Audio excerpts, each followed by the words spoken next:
আপনি কি জানেন আমাদের এই মহাবিশ্বে গ্রহের সংখ্যা কত? একসময় আমরা আমাদের সৌরজগৎকে 9টি গ্রহের একটি বড় পরিবার হিসেবে চিনতাম। সেই নবম গ্রহটি ছিল প্লুটো। কিন্তু 2006 সালে আমাদের এই পরিচিতি বদলে যায় এবং প্লুটোকে গ্রহ থেকে বামন গ্রহ হিসেবে পুনর্বিন্যস্ত করা হয়। প্লুটোর এই যাত্রা কেন, কিভাবে? আসুন আজ আমরা এই পরিবর্তনের কাহিনী জানি।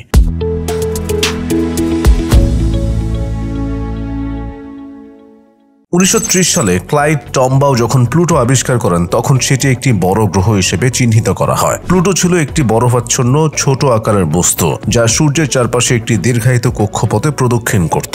এটি দূরবর্তী তবে ভিন্ন ও রহস্যময় বৈশিষ্ট্যের কারণে দ্রুতই মানুষের মনোযোগ আকর্ষণ করে। কিন্তু 2000-এর দশকের শুরুর দিকে জ্যোতির্বিদরা প্লুটোর মতো আরো বেশ কয়েকটি ছোট গ্রহ এবং বরফযুক্ত বস্তু খুঁজে পান যা কাইপার বেল্ট নামে পরিচিত অঞ্চলে অবস্থিত। কাইপার বেল্ট সৌরজগতের প্রান্তে অবস্থিত একটি বরফাচ্ছন্ন অঞ্চল যেখানে আরো অনেক বড় ছোট গ্রহাণু এবং প্লুটোর মতো বরফের গোলক পাওয়া গেছে। বিজ্ঞানীরা এর মধ্যে এরিস নামে একটি বস্তু আবিষ্কার করেন যা আকারে প্লুটোর চেয়েও বড়। তখন প্রশ্ন ওঠে, যদি প্লুটো গ্রহ হয় তাহলে এরিসও কি গ্রহ?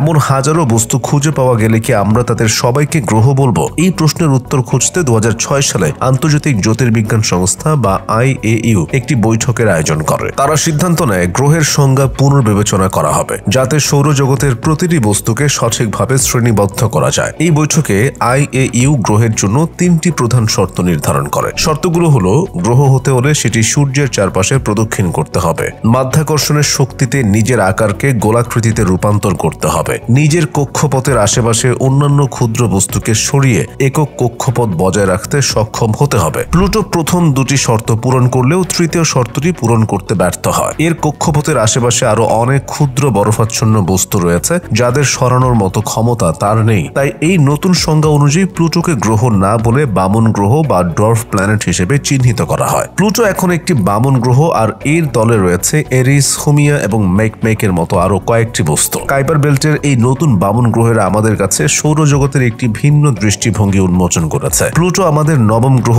না হলেও এটি আমাদের সৌরজগতের এক অনন্য অংশ যা আমাদের মহাজাগতিক জ্ঞানের একটি গুরুত্বপূর্ণ অধ্যায়। 2015 সালে নাসার নিউ হরাইজন্স মিশন প্রথমবারের মতো প্লুটোর কাছে পৌঁছে আমাদের জন্য অনেক নতুন তথ্য সংগ্রহ করে। এই মিশন প্লুটোর পৃষ্ঠ, জলবায়ু এবং ভূতাত্ত্বিক বৈচিত্র্য সম্পর্কে অনেক অজানা দিক উন্মোচন করে। আমরা জানতে পারি প্লুটোর পৃষ্ঠে বরফের পাহাড়, নাইট্রোজেন, গ্লেসিয়ার এবং এক পাতলা বায়ুমণ্ডল আছে। এই আবিষ্কারগুলো প্লুটোকে আরো রহস্যময় করে তোলে এবং বিজ্ঞানীদের গবেষণায় নতুন আগ্রহ সৃষ্টি করে। প্লুটোর মর্যাদা নিয়ে এখনো বিতর্ক রয়ে গেছে। অনেকে মনে করেন প্লুটো আবারও নবম গ্রহের মর্যাদা ফিরে পাওয়া উচিত, তবে অনেক বিজ্ঞানী মনে করেন প্লুটো তার নতুন পরিচয়ে অনেক বেশি মানানসই, কারণ এটি কাইপার বেল্টের একটি বামন গ্রহ হিসেবেই তার আসল বৈশিষ্ট্য প্রকাশ করে। প্লুটো গ্রহ হোক বা বামন গ্রহ, এটি আমাদের সৌরজগতের এমন এক গুরুত্বপূর্ণ অংশ যা আমাদের মহাবিশ্ব সম্পর্কে গভীর ভাবনায় নিমগ্ন করে। প্লুটোর এই নতুন পরিচয় আমাদের সৌরজগতের সীমান্তে আরো বিস্তৃত গবেষণার দিগন্ত উন্মোচন করেছে।